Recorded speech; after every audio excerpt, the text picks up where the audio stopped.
आपकी बार ने 400 के बार ने में कोई शंका नहीं રાખવાની। अब की बार 400 बार फिर एक बार मोदी सरकार। મિત્રો આ નારા એટલા માટે જરૂરી છે કે તમારા સૌના અવાજથી એક વાતાવરણ ગુંજતું હોય, શબ્દની કિંમત હોય। આજે આ અમરેલી લોકસભાના બગસરાના કાર્યાલયના ઉદ્ઘાટન પ્રસંગે ઉપસ્થિત આ વિસ્તારના ખૂબ સક્ષમ અને કાર્યક્ષમ ધારાસભ્ય મારા પરમ મિત્ર જેવી કાકડિયાજી, એવા પ્રદેશ કિસાન મોરચાના મહામંત્રી, પૂર્વ અમરેલીના અધ્યક્ષ આદરણીય હિરેનભાઈ છે। આપણને એમ થાય કે લોકસભાની ચૂંટણી છે, આપણે ક્યાં દિલ્હીના કામ પડતા હોય, આપણે તો અહીંયા જનરલી તાલુકા પંચાયત ને ગ્રામ પંચાયત નગરપાલિકા બધી હોય, વધીને જેવી ભાઈ સરકારમાં કામ કરતા હોય। પણ મિત્રો આ 5 વર્ષે આપણને ભારતના ભાગ્ય વિધાતા બનવા માટેની મળેલી સુવર્ણ તક છે। આપણી પાસે એક એવા વિશ્વ વંદનીય, જેને વિશ્વ ફોલો કરે, જેને વિશ્વ સાંભળવા આતુર હોય, જેની નીતિ, જેની સલાહ એ વિશ્વના મોટા દેશો લે, એવા નરેન્દ્રભાઈ નામના એક 24 કલાકમાંથી 18 કલાક પ્રધાન સેવક તરીકે કામ કરતા નેતાને આપણે ચૂંટીને મોકલવાના।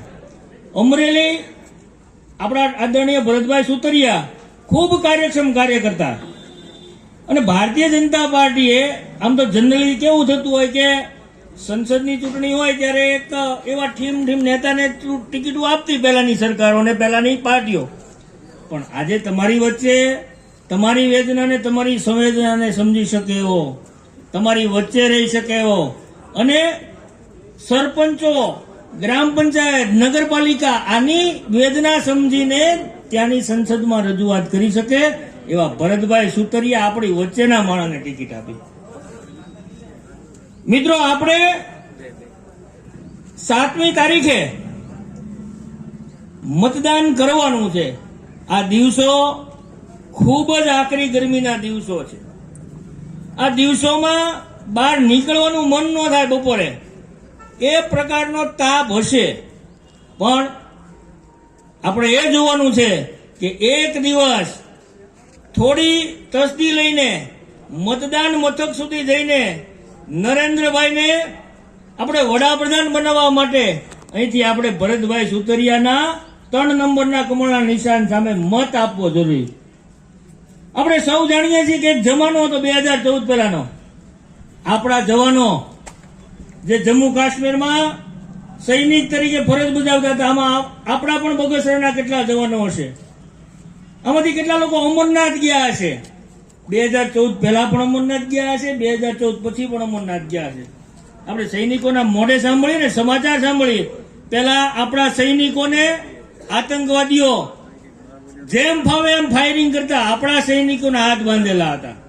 આ નરેન્દ્રભાઈએ તમારા મતની તાકાતથી, તમે જે પ્રકારે 2014માં વડાપ્રધાન બન્યા ત્યારથી 0 ટોલરન્સની નીતિ અપનાવીને આજે આતંકવાદીઓને વીણીને એનો ખાત્મો થઈ રહ્યો છે। વિકાસ પણ ખૂબ થયો છે। મારી પછીના વક્તાએ ઘણા બોલવાના છે એટલે બહુ લાંબી વાત નહીં કરતા, ફરી વાતાવરણ ખૂબ સારું છે। લોકોને મનમાં નરેન્દ્રભાઈ વડાપ્રધાન થાય, ભરતભાઈ સાંસદ થાય એ માટે બધાની પ્રબળ ઈચ્છા છે, પણ જ્યાં સુધી મતદાન મથક સુધી પહોંચે નહીં ને 3 નંબરના બટન દબાવે નહીં, ત્યાં સુધી આપણું કામ અધૂરું રહેવાનું છે। મિત્રો હવામાન સારું હોય ને ત્યારે ઘણી વાર આપણે હવામાં રહેતા હોય, એવા તો 400 મેં નારો બોલાવ્યો 400 પર, હવે આપણે જ્યાં જઈએ શું ફેર પડવાનો? મિત્રો ફેર ઘણો પડવાનો। તમારો મત એક મત કિંમતી છે। અને બીજું, જ્યારે હવા ખૂબ સારી હોય, પવન સરસ મજાનો આવતો હોય ને આપણી પાસે સાયકલ પડી હોય ને, એ સાયકલમાં હવા પૂરી હોય તો એ બહારની હવાથી સાયકલમાં હવા પુરાય નહીં? પુરાય। એની માટે પંપ જોવે। તો તમે બધા પંપ સમાન કાર્ય કરતા છો, બહારની હવાને ભેગી કરીને પંપ સ્વરૂપે મતદાન મથક સુધી પહોંચાડીને ઓછામાં ઓછું 60-70% મતદાન થાય।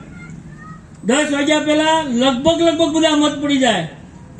એક દિવસ અદના સૈનિક બનીને આમ તો 365 દિવસ કામ કરો છો, પણ આ દિવસે જરા પણ આળસમાં સમય વિતાવ્યા વગર રાષ્ટ્રને વિશ્વગુરુ બનાવવા માટે, નરેન્દ્રભાઈને વિશ્વ નેતા બનાવવા માટે અને આપણા અમરેલીને એક વિકસિત અમરેલી, હજી નરેન્દ્રભાઈ વારંવાર કહે છે કે ભાઈ અમે તો 10 વર્ષ ટેલર હતું, હવે ના 5 વર્ષ, એ જે ખાડા જે પુરાઈ ગયા છે એની ઉપર ઇમારત બાંધવા માટેનું અમરેલી. એ માટે આપણે સૌએ જાગૃત થઈને મતદાન કરવાનું છે.